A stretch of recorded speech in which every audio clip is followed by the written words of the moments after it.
Guys good morning नमस्ते स्वागत है तमारू ज्ञान गंगा चैनल में। तो आज आपणो टॉपिक है ज्ञान साधना शिष्यवृत्ति योजना एमसीक्यू वीडियो। तो चलो शुरू करिए आपको वीडियो। जो चैनल पर नवा हो तो चैनल ने सब्सक्राइब करवानुं भूलता नहीं और जो वीडियो पसंद आवे तो छेल्ले लाइक करवानुं भूलता नहीं। अहींया आपणे गणित में प्रश्न पूछाय कि 2/3/4 गुणिया 3 2/7 गुणिया 5 1/2 गुणिया 0 बराबर खाली जग्या अने 4 ऑप्शन आपेला छे। तो दरेक बाळको गुणाकार करवा लागी जाय छे अने विचारवा लागी जाय छे, परंतु आखो प्रश्न वाँच्यो ना होय तो आ प्रश्न में भूल थवानी संभावना रहे छे। आगळना विडियोमां पण आपणे आवो ज एक दाखलो आपेलो हतो, परंतु ए दाखलामां अपूर्णांक नता, ए दाखलामां पूर्णांक हता। तो हवे आनो ऑप्शन में जवाब शुं आवशे? तो ऑप्शन में जवाब आवशे डी। एकदम सहेलू है, गुणाकार करवानी जरूर नहीं कारण के अहींया शून्य आपेलू है। कोईपण संख्यानो शून्य साथे गुणाकार जवाब आवे छे शून्य।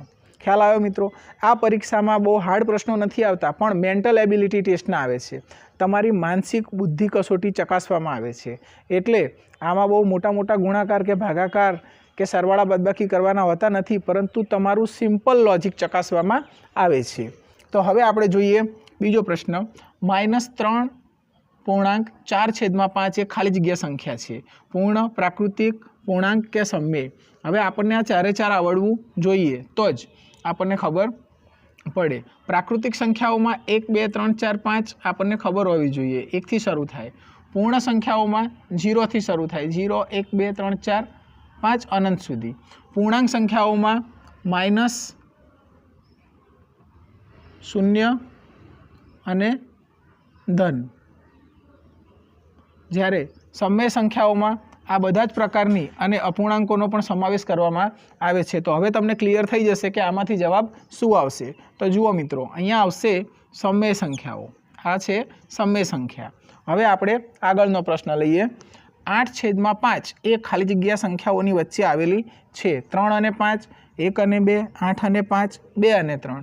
તો આમાં વિચારવાનું નથી, પહેલાં ભાગાકાર કરી લેવાનો। 8/5 તો 5 એકુ 5 કેટલા વધ્યા 2 એટલે અહીંયા જવાબ આવ્યો 1। તો 1 અને 2 ની વચ્ચે અહીંયા આપણને જવાબ સરળતાથી મળી જાય છે। આપણે કોમન સેન્સ વાપરવાનું છે। તો આ ચેપ્ટરમાંથી જો તમારે પૂરા માર્ક્સ લેવા હોય કોઈ પણ એક્ઝામમાં તો તમારે પૂર્ણ સંખ્યા, પ્રાકૃતિક સંખ્યા, પૂર્ણ સંખ્યા અને પૂર્ણાંક સંખ્યા અને સમય સંખ્યા, આ ચારે ચારનો ખ્યાલ હોવો જોઈએ। આ રીતે ચિત્ર બનાવી અને તમારે યાદ રાખી લેવાનું કે કઈ સંખ્યા ક્યાંથી શરૂ થાય છે।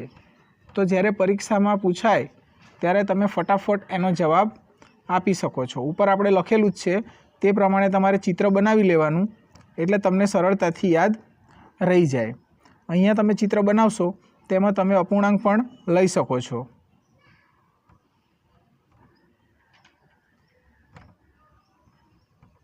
એટલે તમને સરળતાથી યાદ રહી જશે। તો જોયું બાળકો, રોજ રોજ તમે 5-5 પ્રશ્નો કરશો તો પણ પરીક્ષા સુધીમાં ઘણા બધા પ્રશ્નોનું સોલ્યુશન થઈ જશે અને બીજા વિષયના પ્રશ્નો પણ તમારે વાંચતા રહેવાનું। તો મળીશું નવા વિડીયો સાથે।